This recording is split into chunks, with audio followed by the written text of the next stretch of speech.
민수기는 출애굽기와 레위기의 연속입니다. 출애굽기에서는 성막을 완성하고 레위기에서는 제의제도를 완비한 후 민수기에서는 가나안 땅으로 들어갈 준비를 공식적으로 시작합니다.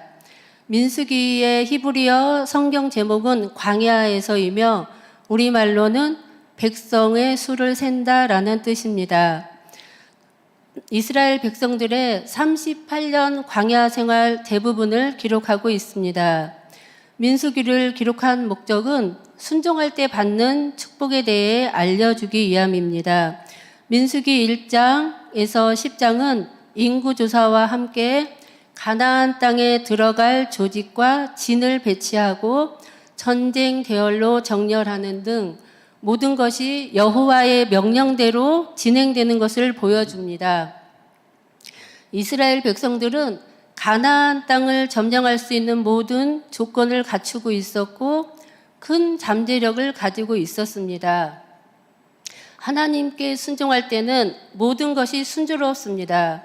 그러나 이스라엘 백성들의 끊임없이 불순종, 불평, 불만, 원망하였습니다. 이스라엘 백성들은 하나님이 주신 만나에 불평하였고 모세의 리더십에 방귀를 들었으며 계속적인 광야 생활에서 물이 없다고 광야 생활이 힘들다고 불만을 토로했습니다.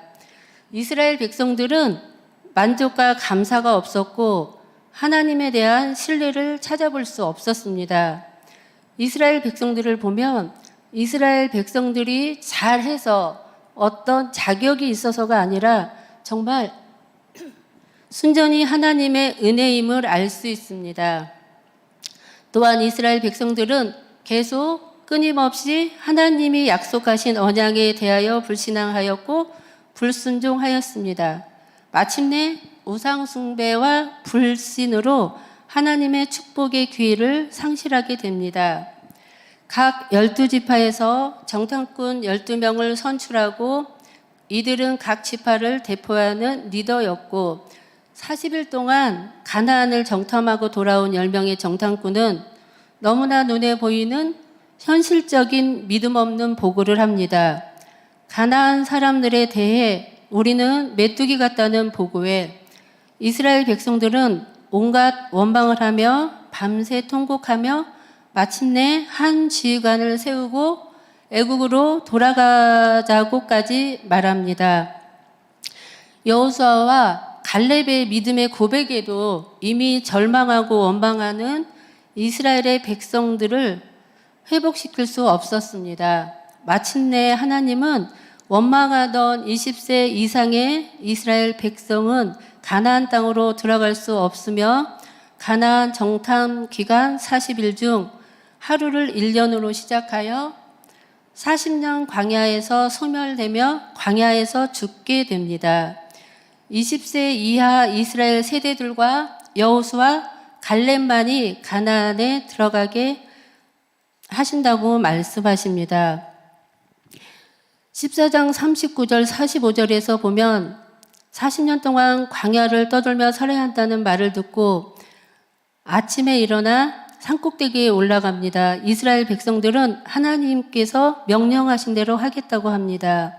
모세가 만류함에도 불구하고 고집부르며 올라가다가 아멜렉과 가나인에게 대패합니다.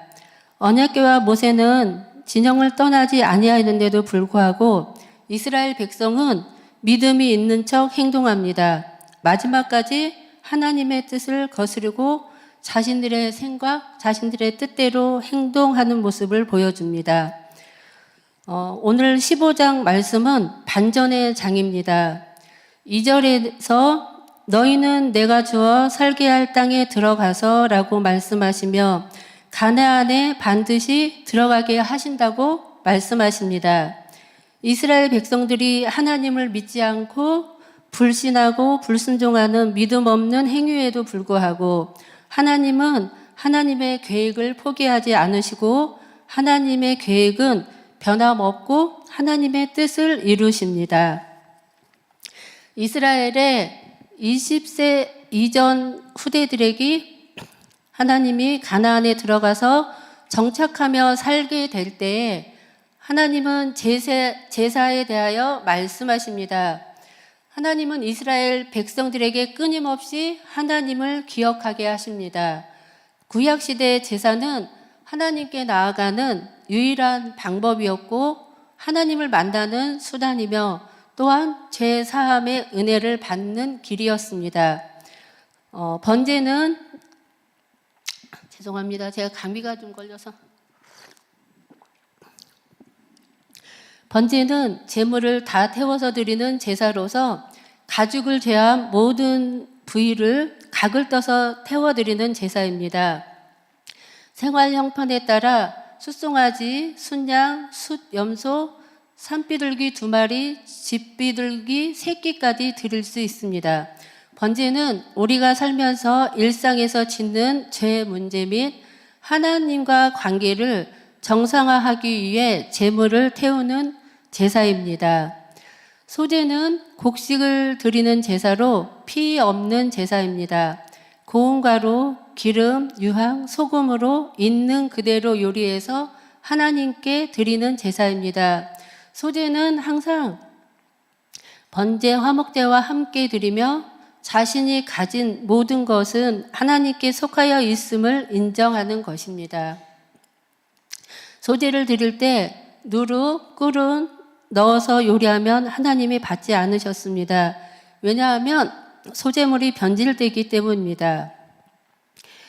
화목제는 하나님과 친교, 사귐을 회복하기 위하여 자원해서 드리는 제사로 감사하며 제사장과 성도가 제물을 함께 나눠 먹었던 제사입니다. 화목제에는 감사제, 서원제, 낙헌제 3가지가 있습니다.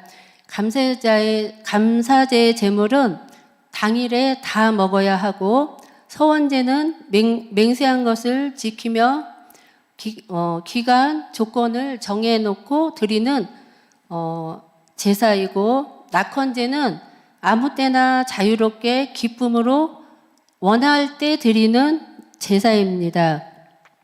서원제와 낙헌제의 제물은 그 다음 날까지 모두 함께 먹고 3일째 되는 날은 태워야 했습니다. 속죄제는 제사함을 받은 제사로 제물을 드리는 제물은 신분에 따라 다르게 드렸습니다.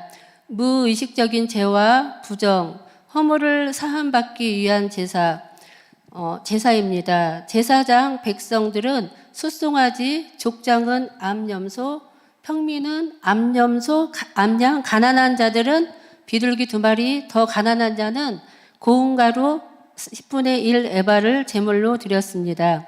속건제는 사람이나 성물에 대한 불경제를 하나님의 사함을 받기 위한 제사입니다.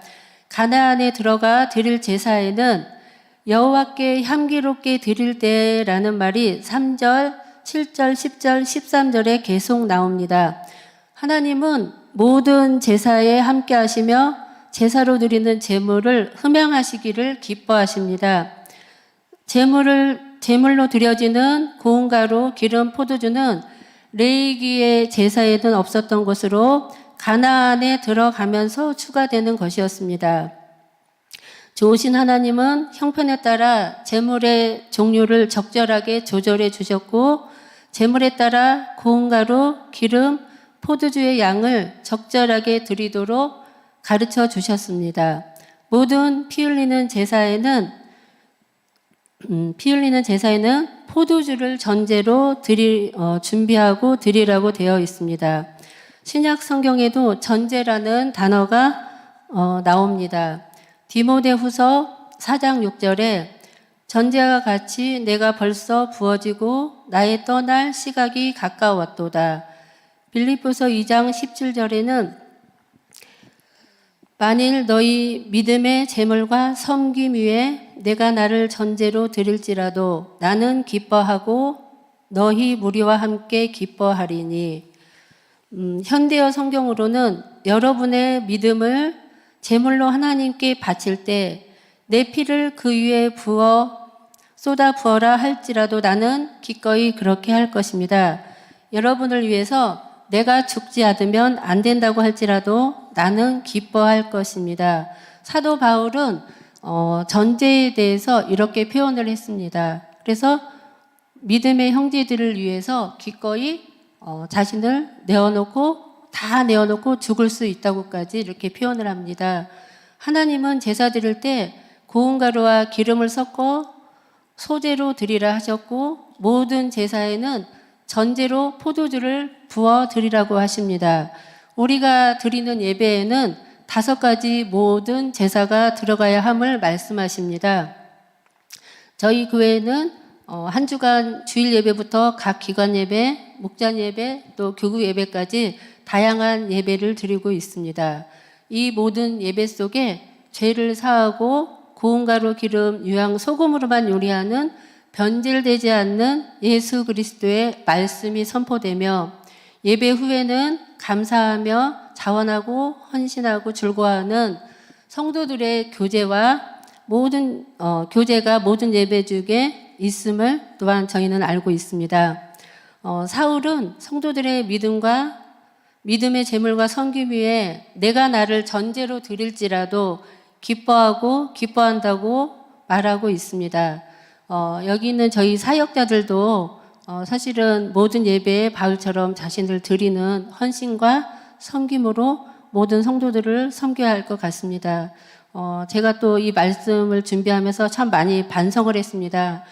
제가 예배 개발원에 소속되어 있는데 이제 헌금위원을 섬기다 보면 중간중간 이렇게 집중을 못할 때가 있어서 하나님 앞에 이렇게 5가지의 제사 형태로 온전히 예배를 드렸을까 했을 때 너무 많이 놓치는 부분이 있지 않았나라는 생각으로, 하나님은 예배 속에 우리의 제사함과 또 자원하는 심령으로 하나님께 기뻐하면서 예배드리기를 원하신다는 것을 오늘 말씀을 준비하며 느끼게 되었습니다.